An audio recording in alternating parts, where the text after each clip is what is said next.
This program contains techniques and exercises that can cause physical injury. Individuals involved in the production and those demonstrating their skills assume no responsibility for any injury or damage resulting from the execution of techniques and exercises presented herein.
I'm Chuck Sullivan. I'm Vic LaRue.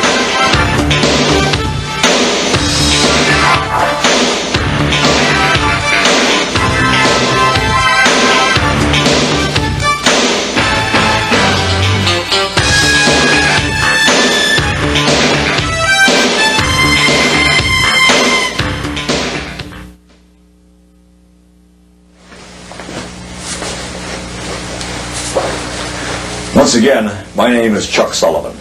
And I'm Vic LaRue.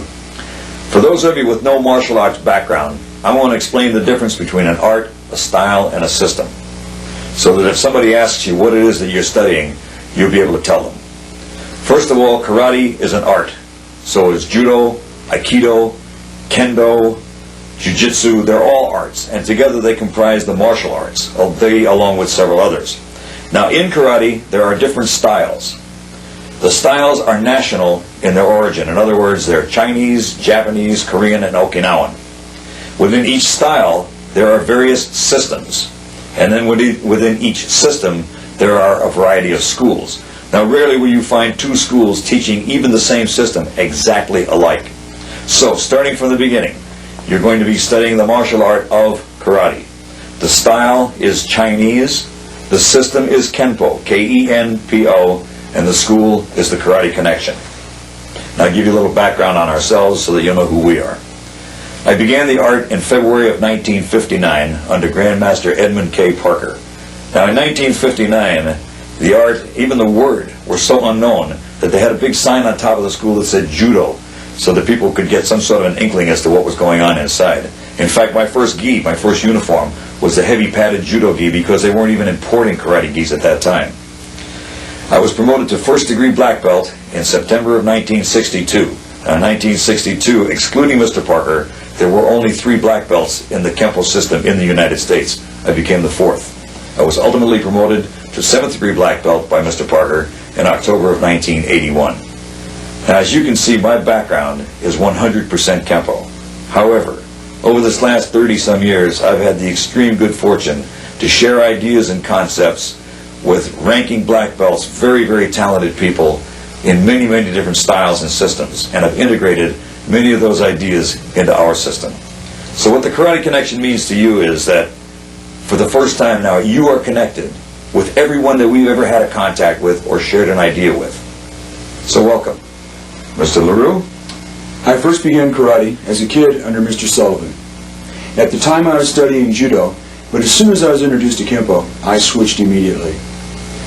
Unlike Mr. Sullivan, I've been directly involved in other styles and systems over the years, but my home base has always been Kenpo. I received my first degree black belt in Chinese Kenpo in 1969. Ultimately, I was promoted to 5th degree black belt in October 1981 by Grandmaster Ed Parker. I'm a certified black belt and charter member of the BKF. I've had formal training in Jeet Kune Do and Eskrima, the Filipino knife art. So, what we'll be teaching you is primarily Kenpo, but with some other very interesting concepts and principles added. Mr. Sullivan will be taking you through your basics from A to Z in a very in-depth manner, and I will be teaching you your beginning form and techniques.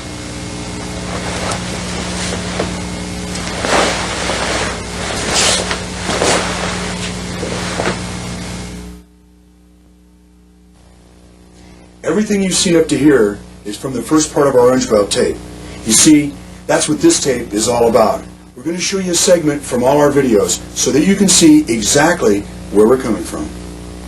But before we begin, I want to give you just a brief overview of our entire concept. You see, we're going to be teaching you by belt level, because that's exactly the way you learn in a school, by belt level. If we were to teach by subject matter, you'd have to buy at least 5 tapes to get started. You got to have the tape on stances, you got to know how to maneuver, and you need at least blocking, punching, and kicking. That would be just to get started. Well, by teaching by belt level, you can get started by buying exactly 1 tape. See, we were very cost conscious when we set this program up. We didn't want for it to cost you any more than it absolutely had to. That's why we set it up the way we did. All right, now the series is 7 tapes. The first tape is for yellow belt, which is a rank exclusively reserved for children at the Karate Connection. They have to qualify with their yellow belt in order to show us that they can go on to the adult material, which is orange, purple, blue, green, brown, and black. Once they've qualified with that, then they can start into the adult material. Now, if this isn't for a child between the ages of 5 and 12, eliminate the kids tape. You don't need it. You're going to start with the adult material, with the orange belt material. All right, let's take the belt levels themselves, each of the tapes. On each tape, you're going to learn the material, and you're going to see how easy it is to learn, because we're going to show you segments from each tape on this tape. You'll see how easy it is to learn from video, if you want to apply yourself. Okay. Now, once you've taken and learned the material on any given tape, starting, of course, with orange, at the end of that tape, and at the end of all the tapes, we show you the entire test, all the things that are required for that belt level, all the things you have to do. We show you how to take the test. We'll explain everything on the orange belt tape, how to set up the camera, the distance, everything. You'll see exactly how to take the test.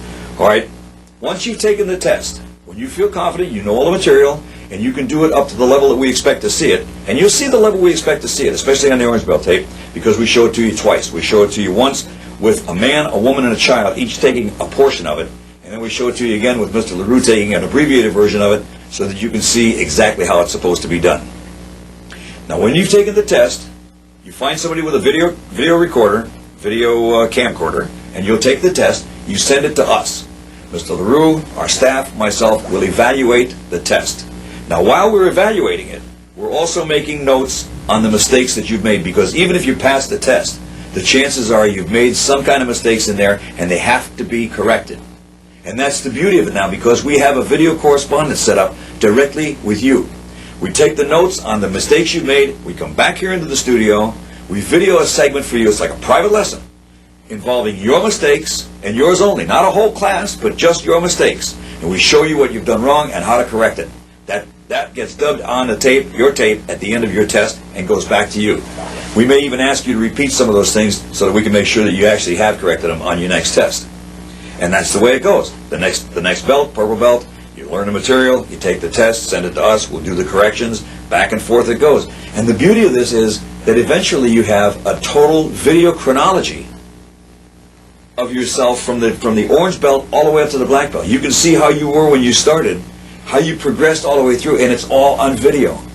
That's fantastic. I wish to God that had existed when I started out, but the technology just wasn't there.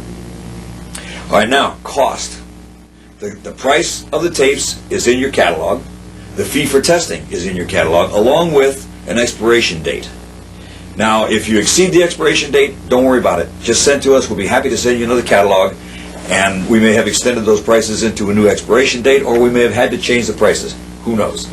And the last thing is those color-coded sheets that we sent you, one for each belt level. You'll figure them out. I mean, it's right there. And except for the black belt, we didn't want to reverse it because it's too hard to read. What we've done is we've circled the portion on that color-coded sheet that you're going to see on this tape. This way you get a chance to see what it is that you've seen, and you get a chance to see everything else on that tape. At least you get the chance to see the subject matter of everything else that's on all the tapes. We want to show you everything we possibly can, but we've only got just so long to do it. So I'm going to turn you back over to Mr. LaRue, and he'll tell you what you're going to see next. What we're going to show you next is just a portion of the blocking segment, which is also on the orange belt tape. We don't have time to show you the entire segment, but this will give you an idea of the degree of detail we go into in a given subject. The best defense is a good offense. Is that right? That's right. The best defense is a good offense. But what happens if you're not ready with that good offense when you need a defense? That's when you have to know how to block. I'd like you to meet somebody. This is Mr. Tyrone Tarvin. He's a member of our Board of Black Belts. And I've asked T to help me because of our obvious size difference. And I'm going to ask T to alter his normal way of fighting and ask him to throw roundhouse punches, the kind you're going to see on the street, the kind that are going to try and take your head completely off. Now, he's going to be throwing them hard. I mean hard. I mean hard. Thank you. Yes. All right, now, what we've done is we have double padded T's arms. But even at that, we could go through these pads if I were to go ahead and put in a full block. So I'm not going to put in a full block. And this is to illustrate to you also that you don't have to wind up clear over here to block over there. All you got to do is make sure you get it and have the rigidity in your arm when you actually deploy the block at the angle of deployment. So I'm going to start out with the block at the angle of deployment. And T's going to throw into that as hard as he can. Yeah! Yeah! Yeah! Yeah! Let's try an hour. Yeah! Yeah! Yeah! Yeah! Thank you very much.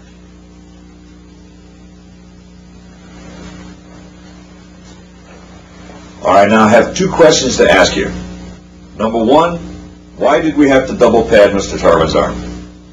And number two, how come with his size and as hard as he was throwing, and you saw as hard as he was throwing, how come he couldn't just knock that block away, power through it, and take my head off?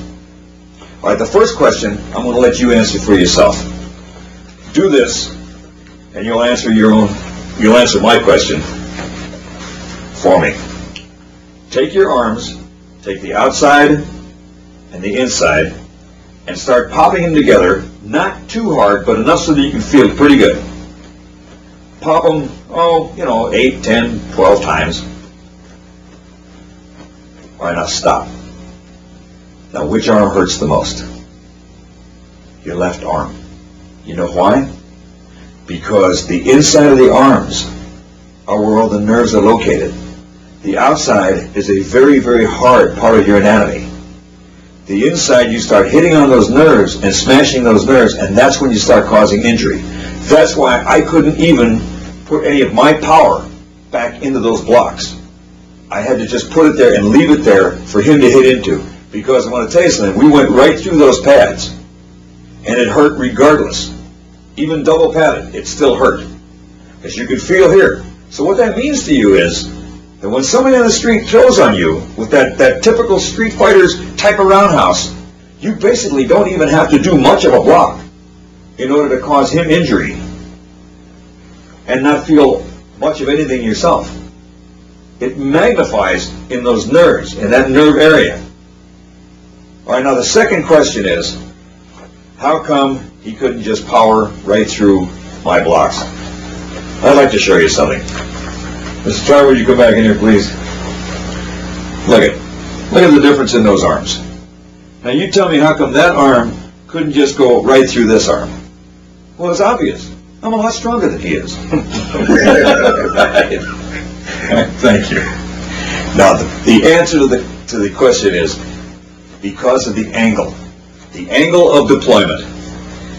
You start from your neutral bow. You start. Remember how we had the arm out here at a 45-degree angle. That's the angle that you're going to carry your arm during all of your defensive maneuvering. Now when you shoot a block, it comes up and it goes from here out to here.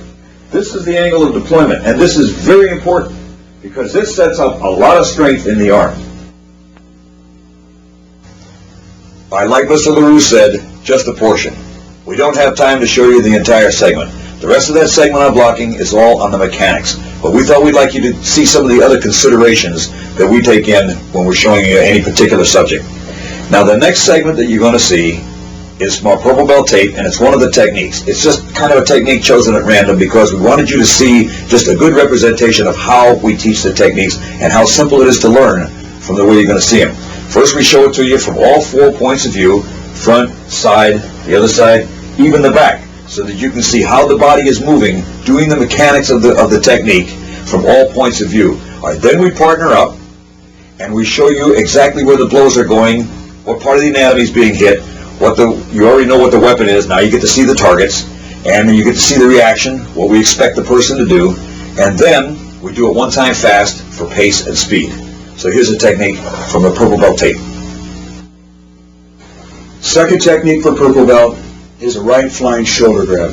Of course, you know you can practice on your left side, but now we're just teaching you the base technique, so we're going to learn it and practice it on our right side. Okay. As we step off, we pin and grab, scrape and stomp, and execute a right upward elbow under the chin all at once. It looks like this. 1. Hammer fist the groin. Take a slight adjustment, step out with the left foot, and do a heel kick up under the solar plexus. Again, it looks like this. Ready? 1, 2, 3, 4. Okay, I'll show it to you again from this side. Ready? 1, 2, 3, 4. Show it to you from the back. Ready? 1, 2, 3, 4. One more time, we'll show it to you from this side. 1, 2, 3, 4. Okay, now I'd like to show it to you with Mr. Sullivan. So again, this is a right flank shoulder grab. I grab and pin, scrape, stomp, and elbow all at once. 1, 2, step, heel kick. Okay, we'll show it to you from over here. 1, 2, 3, 4. 1, 2, 3, 4. One more time from this side. 1, 2, step, heel kick. Okay, now we'll do it one more time. We'll pick up the pace a bit, do it for speed. Okay, now let's go. Thank you,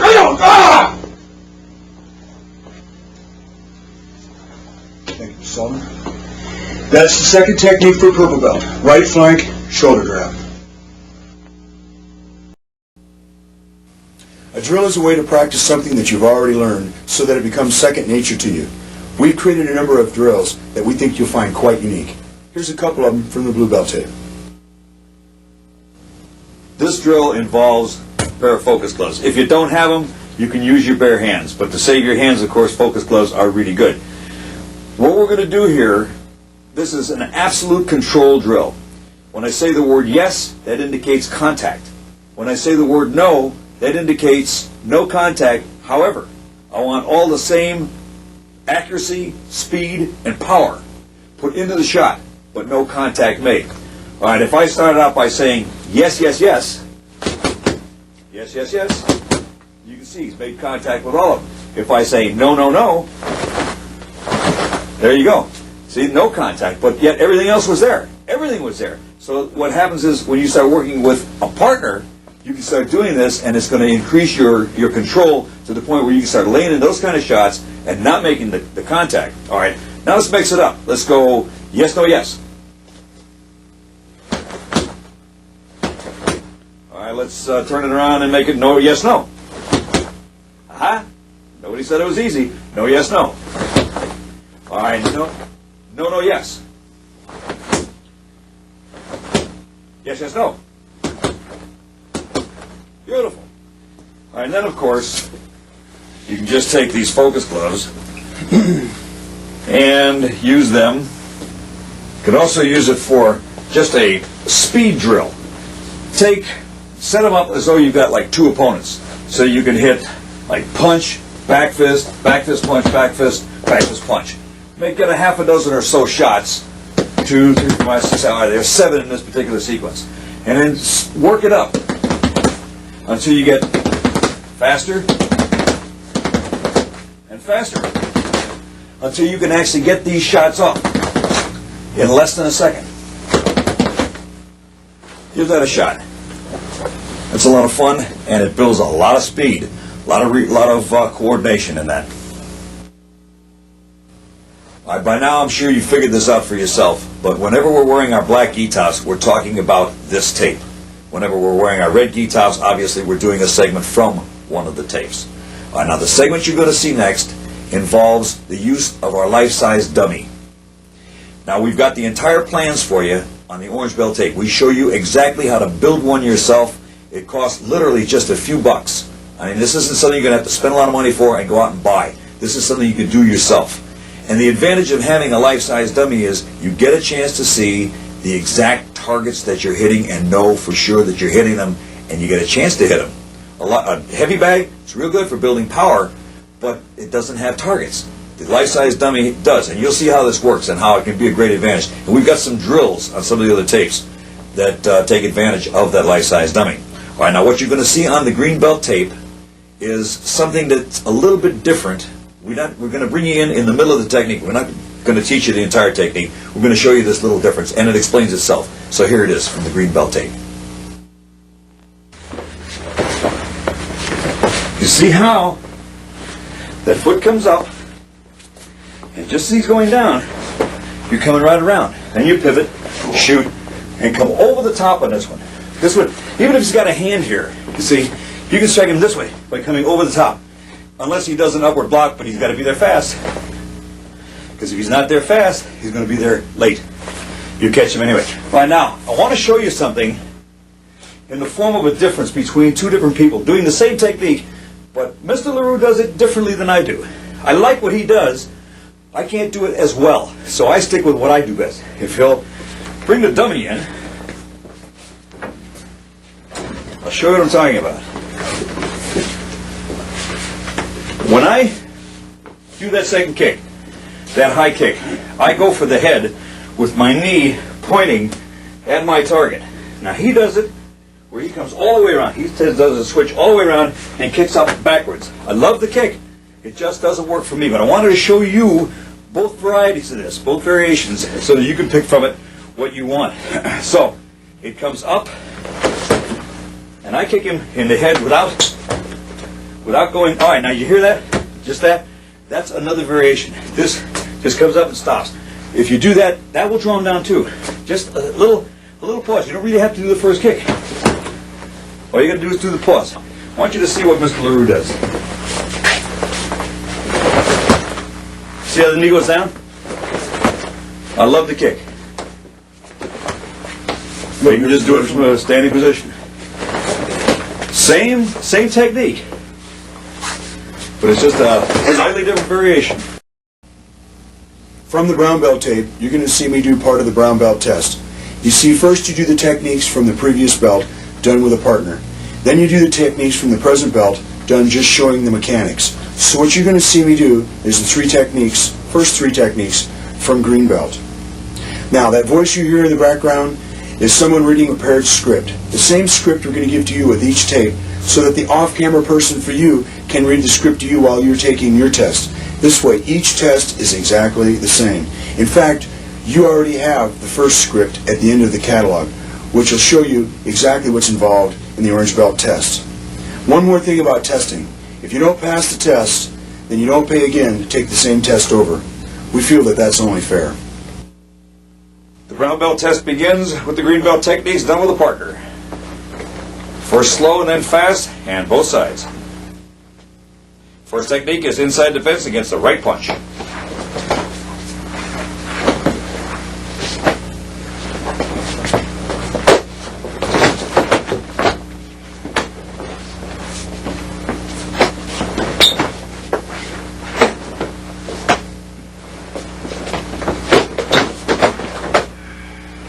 Second technique is outside defense against a left punch.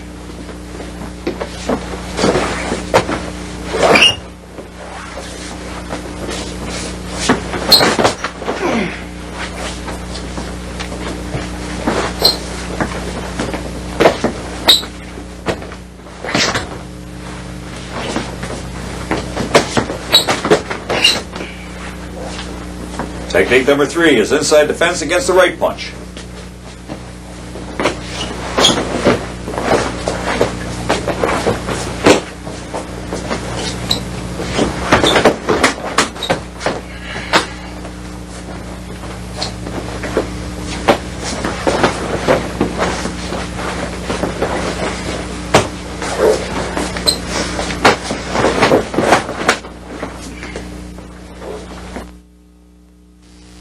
Alright, now those color-coded table of contents sheets that you receive pretty well describe the scope of the techniques that we're going to teach you. Now those techniques were chosen, and the amount was chosen very, very purposefully. We feel that too many techniques simply confuses the issue, and what we want most of all is for you to become totally spontaneous. Now there is a segment on spontaneity on our purple belt tape that I think you should pay particular attention to. Now here on the last segment is from our black belt tape, and once again it pretty well describes itself, and it's for defense against 2 attackers. So here it is from black belt. Black belt technique number 7 is another 2-man technique. Now you remember the one that Vic showed you earlier. He had a man in front and a man back, directly opposed to each other in front and back of you. And you didn't wait for one of them to make a move on you. I mean, we're assuming now that this is a serious situation. We're assuming that you know that something's going to happen. And if that's the case, remember that the best defense is a good offense. And we're going to become offensive once again. Now, because you've had front and back, we're going to take front butt spread. They've spread out on you. Now, they haven't gone complete into your flank, but they are spread off on into you, sort of like a wedge effect. And again, you don't have time to like do something here and then plant and then do something over here. We're going to go ahead and just like before, only with different kicks. The first kick's the same, but the second kick's going to be different. We're going to start the same way. You're going to start on this guy. That doesn't necessarily mean that you have to, but in this particular case we're going to. We're going to start with the man on your left, so you're going to do a right ball kick. You planted that in the groin. Now right from here, you see, don't put it down. Right from here, you just pivot and shoot out the other way. Now because you've got your momentum going this way, you can back fist here, pivot around and face him, and back fist again. Now once again, you really don't have to look on this one because you pick him up peripherally, and you've already shot there, and it's just a matter of putting it right back where you were. Now you're set for him. If you do a technique on him or whatever, that's fine. The technique itself, this particular technique, is going to be set up just for a thrusting ball kick. If he's too close, it'll be a snapping ball kick. If he's even closer, you may have to do a foot replacement and catch him with something else. But for the sake of the technique itself, it's going to be kick, kick, back fist, kick. From this side, again, they're spread out like this.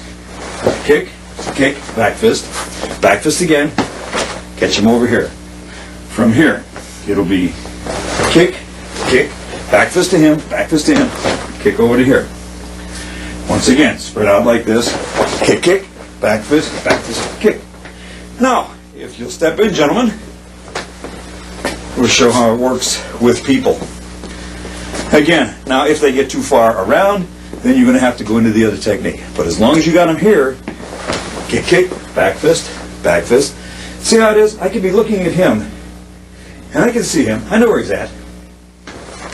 Kick again. Let's move over to here. Kick, kick, back fist, kick. Up to here. Kick, kick, back fist, kick. All right, now, they're a little bit in front of me here. They're not really too much on an angle. So what happens if I get to here and I really don't feel comfortable kicking with a back fist, a back kick, although you really do. Could you kick here? Sure you can. But for this particular technique, let's just go ahead. Kick, kick, back fist, kick. Okay, now, for the fast one, let's just do it right from here. They're lined up on you. See that? It was so fast they didn't even get a chance to move.